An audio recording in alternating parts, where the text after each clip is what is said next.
Estos dispositivos diabólicos eran esencialmente jaulas o sillas atadas a un brazo mecánico. El acusado era atado firmemente a la silla, que luego era sumergida en el agua usando un sistema de palanca. A veces se sumergían completamente, otras veces solo parcialmente, manteniendo la cabeza bajo el agua durante períodos específicos. En Inglaterra, existe un caso bien documentado de 1613, donde una mujer llamada Mary Sutton fue sometida a esta prueba en Bedfordshire. Fue sumergida 3 veces. En la primera inmersión, flotó ligeramente. La multitud rugió: «¡Bruja!». Fue sumergida de nuevo, más profundamente esta vez. Flotó nuevamente. La tercera vez, la mantuvieron bajo el agua durante lo que los testigos describieron como el tiempo de 2 oraciones del Padre Nuestro. Cuando la sacaron, estaba inconsciente. Revivió, pero fue declarada bruja basándose en que había flotado las primeras 2 veces. Fue ahorcada 3 días después. Lo más perturbador es que muchas acusadas, desesperadas por probar su inocencia, intentaban forzarse a hundirse. Exhalaban todo el aire de sus pulmones antes de entrar al agua. Se llenaban los bolsillos con piedras. Algunas incluso tragaban piedras pequeñas. Y aún así, la flotabilidad natural de sus cuerpos las traicionaba. Flotaban, eran declaradas brujas, y morían. Y aquí está quizás el aspecto más cruel. Esta ordalía era vista como misericordiosa, comparada con otras. ¿Por qué? Porque le daba al acusado una oportunidad justa de probar inocencia. Si simplemente ejecutabas a alguien basándote en acusaciones, podrías matar a un inocente. Pero si los sometías a la ordalía del agua fría, Dios mismo revelaría la verdad. Era justicia divina en acción, excepto que no lo era. Era ahogamiento con pasos adicionales. Era una trampa diseñada para que la mayoría fallara. Y las pocas que pasaban a menudo morían de todos modos por ahogamiento, hipotermia o neumonía contraída por la exposición al agua helada. Número 4. El duelo judicial. Cuando la justicia se decide a golpes. Ahora llegamos a una forma de ordalía que al menos tenía el beneficio de involucrar habilidad además de suerte. El duelo judicial o juicio por combate. Y antes de que pienses que esto suena glorioso como una película medieval, déjame aclararte algo. Era brutal, sangriento, y a menudo terminaba con alguien muerto o permanentemente mutilado. La lógica aquí era diferente, pero igualmente basada en intervención divina. Si 2 personas tienen reclamos contradictorios, que peleen. Dios fortalecerá el brazo del inocente y debilitará al culpable. El ganador tiene razón. El perdedor, bueno, probablemente está muerto. Así que ya no importa. Los duelos judiciales no eran peleas callejeras improvisadas. Eran eventos altamente ritualizados con reglas estrictas. Primero, no cualquiera podía desafiar a duelo. Tenías que ser de cierto estatus social. Los nobles podían desafiar a otros nobles. Los plebeyos podían desafiar a plebeyos. Pero la mezcla de clases era complicada y generalmente desalentada. Segundo, los duelos tenían que ser aprobados por un juez o señor. No podías simplemente declarar, «te reto a duelo», y empezar a repartir golpes. Había todo un proceso legal. Se presentaban las acusaciones. Ambas partes juraban solemnemente que su causa era justa. Se establecía fecha y hora. Se preparaba el campo de batalla. Y aquí es donde se pone interesante. Las armas. Dependiendo del estatus social y la naturaleza del crimen, los combatientes podían usar diferentes armamentos. Los nobles generalmente peleaban con espadas, lanzas y armadura completa. Los plebeyos usaban mazas, bastones de madera reforzados, o en algunos casos, solo sus puños. Pero había duelos especiales que eran particularmente aterradores. En algunas regiones de Alemania y Francia se practicaba el Kampfrecht, un duelo con reglas especialmente brutales para casos de asesinato o traición. Los combatientes eran colocados en un pozo excavado en el suelo, aproximadamente cintura de profundidad y varios metros de diámetro. No podían salir. La pelea continuaba hasta que uno estaba muerto o tan gravemente herido que no podía continuar. Y luego estaban los duelos entre hombres y mujeres, Sí, leíste bien. En casos donde un hombre acusaba a una mujer o viceversa, podían pelear entre sí, pero con reglas ajustadas para compensar la diferencia de fuerza. El hombre luchaba desde dentro de un pozo de aproximadamente 1 metro de profundidad, limitando su movilidad. Se le daba una masa. La mujer luchaba en la superficie, con libertad de movimiento, y se le daba una piedra pesada envuelta en tela o una bolsa llena de rocas. Suena ridículo, ¿verdad? Y lo era. Pero sucedió. Hay registros documentados de al menos media docena de estos duelos en los siglos XIV y XV.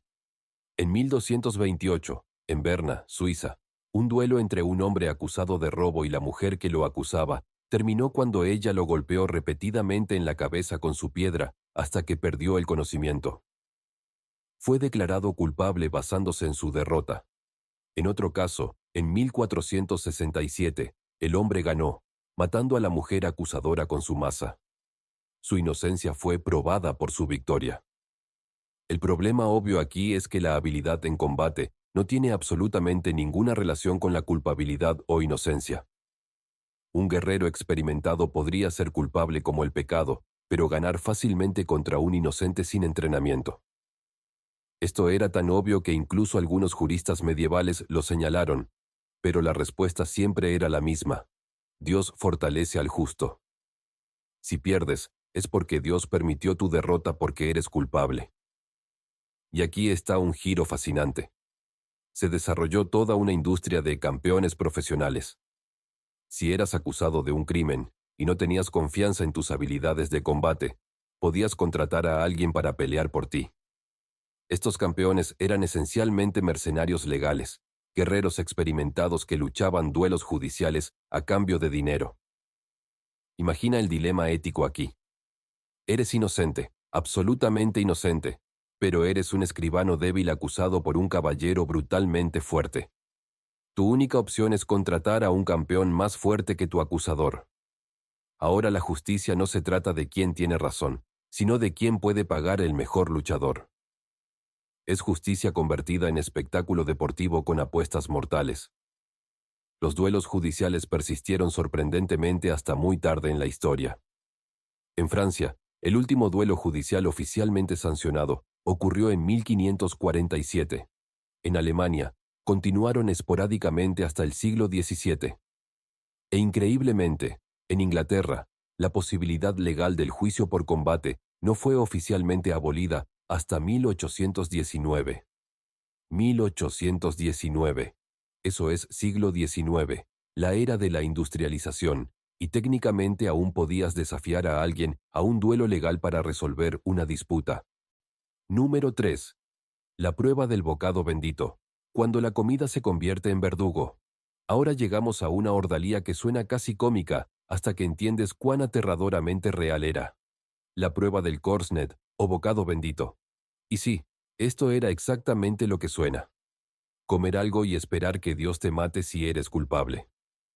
La ordalía del Korsned generalmente involucraba pan y queso, aunque las variaciones incluían solo pan, solo queso, o a veces galletas especialmente preparadas. El proceso era así. Un sacerdote bendecía el alimento con una oración especial, algo como, que este alimento sea para nutrición si el acusado es inocente, pero que se atore en su garganta si es culpable. Entonces el acusado tenía que comer el alimento frente a testigos. Parece simple, ¿verdad? Solo comes un bocado de pan. Excepto que tu vida literal depende de tu capacidad de tragar. Y aquí está el truco psicológico diabólico. Cuando estás absolutamente aterrorizado, cuando tu boca está seca por el miedo, cuando tu garganta se cierra por la ansiedad, tragar se vuelve casi imposible. El miedo produce una respuesta fisiológica real. Tu producción de saliva disminuye, tus músculos de la garganta se tensan, tu reflejo de deglución se altera. Así que incluso si eres completamente inocente, el pánico puro puede hacer que te atragantes con un simple trozo de pan. Y si te atorabas, si tosas, si el pan se quedaba atascado en tu garganta, eso era prueba de culpabilidad. Dios había hablado al hacer que el alimento se atorara. En algunos casos, el atragantamiento podría ser fatal, especialmente si el pánico hacía que el acusado inhalara el alimento en lugar de tragarlo. Tenemos un caso particularmente famoso del conde Godwin de Wessex, en 1053. Acusado de complicidad en el asesinato del hermano del rey Eduardo el Confesor, Godwin proclamó su inocencia y se sometió voluntariamente a la ordalía del Corsned para probarlo. Según las crónicas anglosajonas, tomó un bocado del pan bendito y declaró: «Que Dios haga que este pan me asfixie, si soy culpable de esta acusación». Luego se lo metió en la boca. Se atoró. Colapsó. Murió minutos después.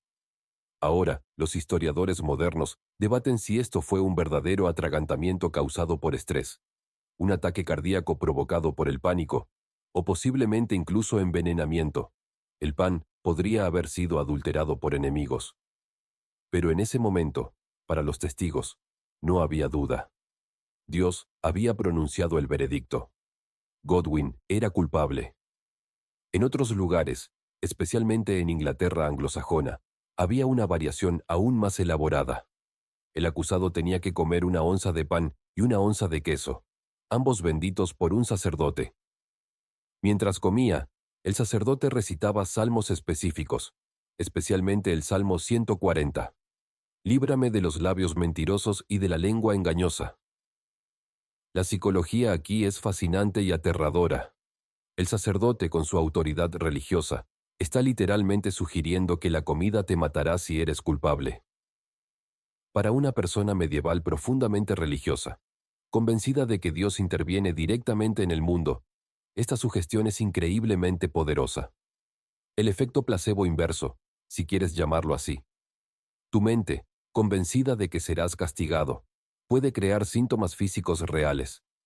Hay registros de personas que se desmayaban antes de siquiera poner el alimento en su boca, tan abrumadas por el terror que simplemente colapsaban. Esto también era tomado como evidencia de culpabilidad. El culpable huye aunque nadie lo persiga, citaban los observadores. Pero aquí está el aspecto verdaderamente insidioso. Esta ordalía era considerada misericordiosa y se usaba frecuentemente para miembros del clero acusados de crímenes. ¿Por qué? Porque no involucraba derramamiento de sangre o mutilación obvia. Un sacerdote podía someterse a la prueba del Corsned sin violar la prohibición eclesiástica contra derramar sangre cristiana. En la práctica, esto significaba que los sacerdotes acusados de crímenes, desde adulterio hasta robo hasta cosas peores, podían elegir esta ordalía relativamente suave. Y curiosamente, los sacerdotes tenían tasas de paso mucho más altas que los laicos en otras ordalías. ¿Coincidencia? O quizás los hermanos clérigos tenían formas de asegurar que el pan estuviera especialmente suave, especialmente fácil de tragar, especialmente bendito, con aceite que ayudaba a deslizarse garganta abajo. Existe incluso evidencia de que algunos sacerdotes astutos desarrollaron técnicas de respiración y control de ansiedad, pasadas secretamente entre el clero, para ayudarles a mantener la calma durante la ordalía. Técnicas que hoy reconoceríamos como primitivas, pero efectivas formas de meditación y control de la respuesta al estrés. Número 2. La prueba de la cruz. Tortura por extenuación. Ahora llegamos a una ordalía que es menos conocida pero igualmente cruel en su simplicidad. La prueba de la cruz o judicium crucis. Esta ordalía no involucraba fuego, agua hirviendo o combate. No, esta era pura guerra de desgaste. Tortura a través del agotamiento físico. Aquí está cómo funcionaba esta pesadilla de resistencia. El acusador y el acusado eran llevados a una iglesia. Ambos tenían que pararse frente a un crucifijo con sus brazos extendidos hacia los lados, formando ellos mismos una cruz con sus cuerpos. Posición de T perfecta. Y entonces, esperaban. Esperaban horas, a veces todo el día. El primero en bajar los brazos, en quebrantarse bajo el agotamiento muscular, en ceder a la agonía de los músculos quemándose, perdía. Si el acusador cedía primero, la acusación era falsa. Si el acusado cedía primero, era culpable. Suena casi cómico, ¿verdad? Como una competencia de resistencia infantil, excepto que no lo es. Intenta mantener tus brazos extendidos horizontalmente a los lados. Cronométrate. La mayoría de las personas empiezan a sentir incomodidad en menos de 2 minutos. Dolor real en 5 minutos. Agonía insoportable en 10. Ahora imagina horas. Los músculos deltoides comienzan a temblar incontrolablemente. Los hombros se encienden con dolor ardiente. Los brazos se sienten como si estuvieran siendo arrancados de sus articulaciones. La espalda superior se convierte en un nudo de agonía. Y esto continúa, y continúa, sin agua, sin descanso, sin misericordia. Las crónicas describen competidores colapsando completamente, sus piernas cediendo bajo ellos, desmayándose por el dolor y el agotamiento. En estos casos, era común que fueran sostenidos por asistentes para que no cayeran completamente al suelo, pero sus brazos tenían que permanecer extendidos. Si los brazos bajaban, habían perdido. Esta ordalía era particularmente popular en disputas monásticas y entre clérigos en los siglos VIII y IX. Carlomagno supuestamente favorecía este método porque no derramaba sangre y permitía que Dios decidiera sin violencia obvia. Pero la realidad era que esto era tortura psicológica y física. Aquí está el giro cruel. Esta prueba favorecía a quien estuviera en mejor forma física. Un acusado joven, fuerte, musculoso, tenía ventaja obvia sobre un acusador viejo o débil. Así que nuevamente, la justicia se reducía a física, no a hechos. Un mentiroso fuerte podía vencer a una víctima honesta, pero frágil. Hay un caso documentado del año 806 en el monasterio de Aniane en Francia. Dos monjes disputaban sobre la propiedad de ciertos manuscritos. Ambos afirmaban haber copiado personalmente los textos. Se sometieron a la prueba de la cruz. Después de 3 horas, ambos aún permanecían con brazos extendidos, temblando violentamente pero negándose a ceder. Finalmente, después de 4 horas, uno de los monjes comenzó a tener convulsiones por el agotamiento muscular extremo. Colapsó. Perdió. Los manuscritos fueron adjudicados al otro. ¿Justicia fue servida? ¿O simplemente ganó el monje con mejor condición física? Número 1. El trauma psicológico y el colapso del sistema, cuando Europa despertó de la pesadilla. Y ahora llegamos al número 1, el aspecto más profundo y duradero de todo el sistema de ordalías.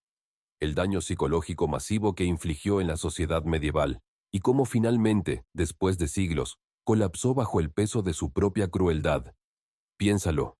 Durante más de 600 años, generaciones enteras crecieron en un mundo donde la justicia significaba tortura, donde probar tu inocencia requería sobrevivir al fuego, al agua hirviendo, al combate o al agotamiento extremo. ¿Cuál fue el costo psicológico de esto? Las personas vivían con terror constante de ser acusadas. Una disputa con un vecino, un comentario malinterpretado, una mirada equivocada, cualquier cosa podría resultar en una acusación que te llevaría a una ordalía. Y una vez acusado, tus opciones eran limitadas: someterte a la tortura o admitir culpabilidad y enfrentar castigo inmediato. Familias enteras quedaban traumatizadas viendo a sus seres queridos sometidos a estas pruebas. Niños presenciaban a sus padres ser quemados, ahogados, golpeados. Y estos niños crecían normalizando esta violencia como justicia. El trauma se transmitía generacionalmente. Pero algo comenzó a cambiar alrededor del siglo XII. Voces de disidencia empezaron a surgir, tímidamente al principio, luego con más fuerza. Pensadores como Pedro Cantor cuestionaban abiertamente: ¿cómo sabemos que Dios realmente interviene en estas pruebas? ¿No es tentar a Dios exigir milagros constantes? El punto de inflexión llegó en 1215 con el Cuarto Concilio de Letrán. El Papa Inocencio III, influenciado por estas voces críticas, emitió un decreto prohibiendo a los sacerdotes participar en ordalías. Sin bendición sacerdotal, sin ceremonia religiosa, las ordalías perdieron su legitimidad divina. ¿El resultado? El sistema colapsó sorprendentemente rápido. En unas pocas décadas, las ordalías desaparecieron en la mayor parte de Europa occidental. ¿Por qué tan rápido después de siglos de uso? Porque en el fondo, muchos sabían. Sabían que no eran justicia real. Sabían que inocentes sufrían. Pero habían necesitado la autoridad de la Iglesia para finalmente admitirlo. La transición no fue perfecta. Las ordalías fueron reemplazadas por sistemas de jurados, evidencia testimonial y, eventualmente, investigación forense primitiva. Pero estos métodos, aunque imperfectos, eran infinitamente más justos que quemar a la gente para ver si Dios intervenía. El legado de las ordalías permanece. Nos recuerdan cuán fácilmente la justicia puede corromperse cuando se mezcla con fanatismo religioso. Nos advierten contra sistemas que valoran espectáculos sobre evidencia. Y nos muestran que incluso las prácticas más arraigadas pueden cambiar cuando suficientes voces se alzan y dicen, esto está mal, debe terminar. Y así, hemos llegado al final de este oscuro viaje por las ordalías medievales. 7 métodos que demuestran cuán lejos puede desviarse la humanidad cuando confunde tortura con justicia, cuando convierte el sufrimiento en espectáculo, cuando permite que el dogma anule la razón. Si este viaje a través de uno de los sistemas legales más aterradores de la historia te ha impactado, si crees que estas historias necesitan ser recordadas como advertencias para el futuro, suscríbete a nuestro canal. Continúa explorando los capítulos más oscuros y las lecciones más importantes del pasado con nosotros. Porque recordar no es solo sobre conocer historia, es sobre asegurar que nunca repitamos los errores más atroces de nuestros ancestros.